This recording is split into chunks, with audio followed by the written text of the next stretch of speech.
Assalamualaikum warahmatullahi wabarakatuh. Di sini saya ingin menjelaskan tentang apa saja komponen-komponen yang digunakan dalam penyusunan jaringan. Jadi nanti di dalam video kali ini saya ingin menjelaskan tidak hanya apa saja komponen yang ada di dalamnya, namun saya ingin memberitahu bagaimana kita mensimulasikan teknik pembuatan kabel UTP menggunakan aplikasi yang ada pada Android.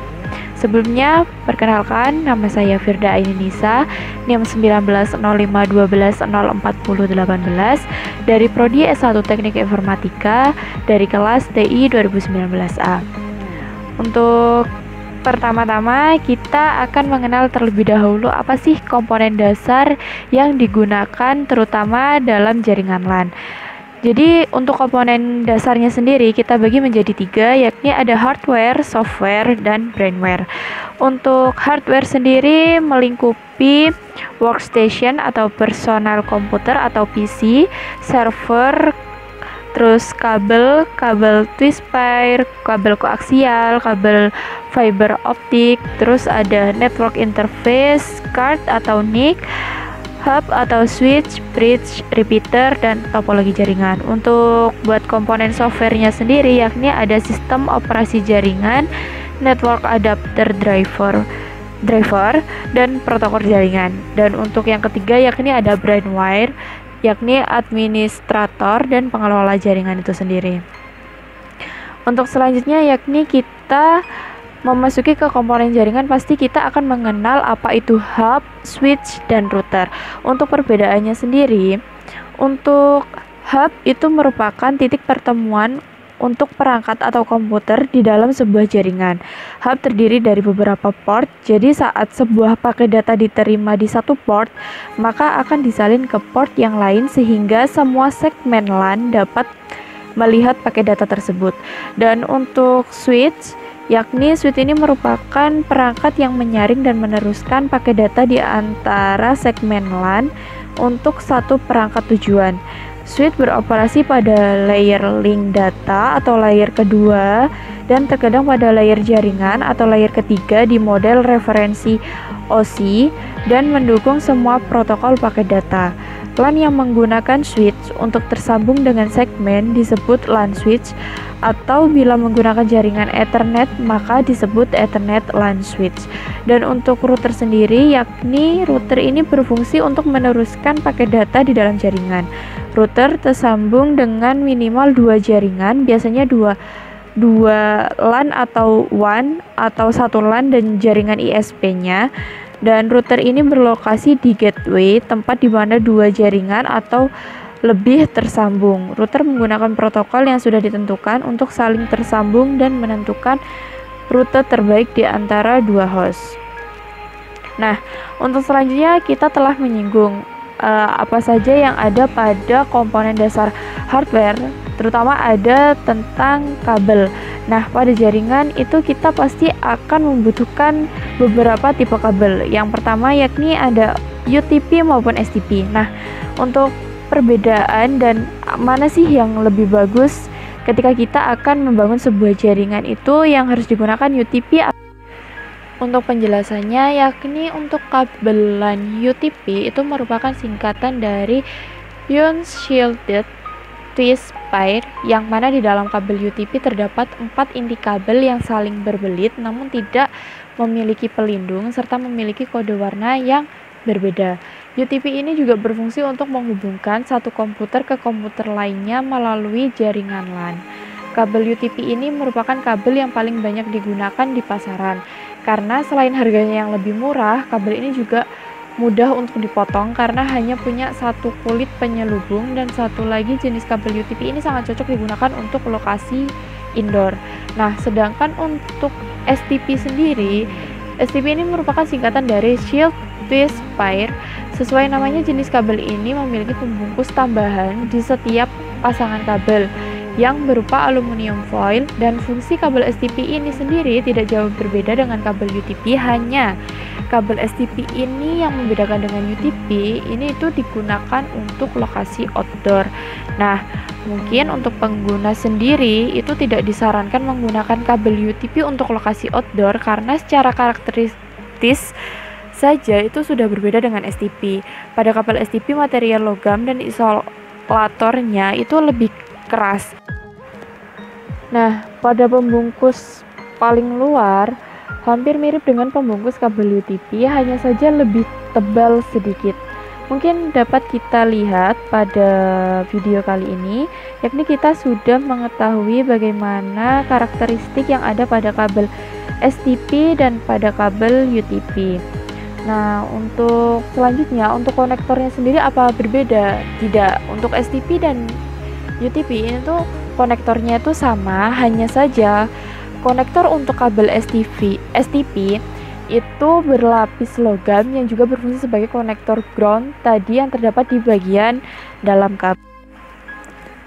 Untuk selanjutnya yakni kita akan membahas tentang kategori yang ada pada kabel UTP, di mana biasanya kategori ini itu kita sebut sebagai CAT. Kabel UTP dikategorikan berdasarkan kualitas transmisi data yang tersedia, dan untuk semakin tinggi kategorinya, maka semakin cepat transmisi data yang dilakukan. Di antara semua kategori kabel UTP yang ada di sini, itu kabel yang sering digunakan itu yakni ada kabel CAT 5E dan ada kabel CAT 6, itu yang paling banyak digunakan pada jaringan Ethernet. Dapat kita lihat di mana beberapa kategori memiliki spesifikasi yang berbeda-beda. Untuk selanjutnya, yakni kita menuju ke standarisasi kabel pada jaringan. Nah, untuk standarisasinya sendiri, kabel ini itu memiliki standarisasi dua, yakni ada kabel strike dan kabel, dimana untuk pemasangan urutan kabel UTP umumnya mengikuti aturan standar internasional, yaitu aturan IEA atau TIA 568A dan TIA atau EIA 568B, dan untuk aturan kabelnya itu seperti yang ada pada gambar, dimana untuk strike itu memiliki urutan dari putih oranye, putih hijau, biru, hijau, putih coklat. Dan untuk crossover itu hanya berbeda antara ujung kabel satu dan ujung kabel yang kedua. Jika strike itu memiliki ujung yang memiliki kesamaan, dan jika crossover ini itu disebut dengan persilangan, di mana nanti itu menurut standar EIA atau TIA atau Electronic Industry Association atau Telecommunication Industry Association, hanya kabel urutan ke-1, 2, 3, dan 6 yang bekerja dalam proses transfer data. Dan mungkin untuk fungsinya sendiri itu juga memiliki perbedaan. Nah, untuk kabel strike sendiri biasanya itu digunakan untuk menghubungkan komputer dengan switch jaringan, ataupun menghubungkan komputer dengan hub jaringan, menghubungkan komputer dengan router jaringan, dan menghubungkan komputer dengan LAN atau switch dengan hub jaringan, dan masih banyak lagi. Dan untuk crossover sendiri itu memiliki fungsi yang hampir sama, namun ini tuh untuk menghubungkan komputer dengan komputer, dan ini tuh seperti kalau misalnya crossover itu tuh digunakan untuk satu device yang sama, menghubungkan device yang sama. Misal ada komputer dengan komputer, sedangkan untuk strike itu dengan komputer yang berbeda. Nah, untuk selanjutnya yakni kita memasuki ke materi tentang fiber optik, di mana sebelumnya kita tidak akan hanya mengenal tentang kabel UTP maupun STP, namun kita juga akan mengenal tentang kabel fiber optik. Di mana fiber optik ini tuh merupakan jenis kabel yang terbuat dari serat kaca atau plastik halus yang dapat mentransmisikan sinyal cahaya dari satu tempat ke tempat lainnya. Dan untuk diameter kabel fiber optik ini pada umumnya berukuran sekitar 120 mikrometer, sedangkan untuk sumber cahayanya itu dapat berupa sinar laser atau sinar LED. Nah, untuk bagian-bagiannya sendiri pada kabel fiber optik ini itu memiliki beberapa bagian utama, yaitu ada core, di mana core ini itu merupakan bagian yang mentransmisikan cahaya yang terbuat dari kaca ataupun plastik, dan semakin besar core atau intinya ini, semakin banyak cahaya yang dapat ditransmisikan ke dalam fiber. Yang kedua yakni ada cladding, di mana bagian optik luar yang mengelilingi core inti yang memantulkan gelombang cahaya kembali ke inti. Nah, untuk yang selanjutnya yakni ada coating atau pelapisan. Pelapisan biasanya berlapis-lapis plastik yang diaplikasikan untuk menjaga kekuatan serat, menyerap guncangan, dan memberikan perlindungan ekstra terhadap fiber. Lapisan penyangga ini tersedia dari 250 mikro hingga 900 mikro yang berfungsi untuk melindungi fiber dari kerusakan dan kelembaban. Untuk yang terakhir ya, ini ada outer jacket atau jaket luar. Ratusan hingga ribuan serat atau fiber optik yang disusun dari bandel dalam sebuah kabel fiber optik dilindungi oleh pembungkus luar kabel yang biasanya disebut dengan outer jacket. Untuk selanjutnya ini ada beberapa konektor yang biasanya kita gunakan dalam kabel. Untuk selanjutnya kita akan memasuki ke simulasi pembuatan kabel strike dan kabel cross. Nah, sini kita telah disediakan sebuah kabel, kita harus kupas terlebih dahulu. Setelah itu kita pisahkan lilitan-lilitan tersebut sesuai dengan urutan pada kabel strike. Ini ada putih oranye, oranye putih hijau biru, putih biru hijau putih coklat.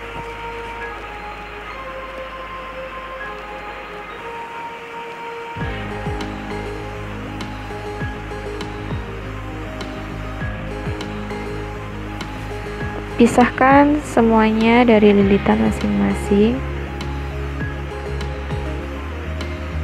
Nah, setelah itu kita urutkan warnanya mulai dari putih oranye. Ini kita harus paskan sesuai dengan yang ada pada putih oranye, oranye, putih hijau, putih hijau, biru, putih.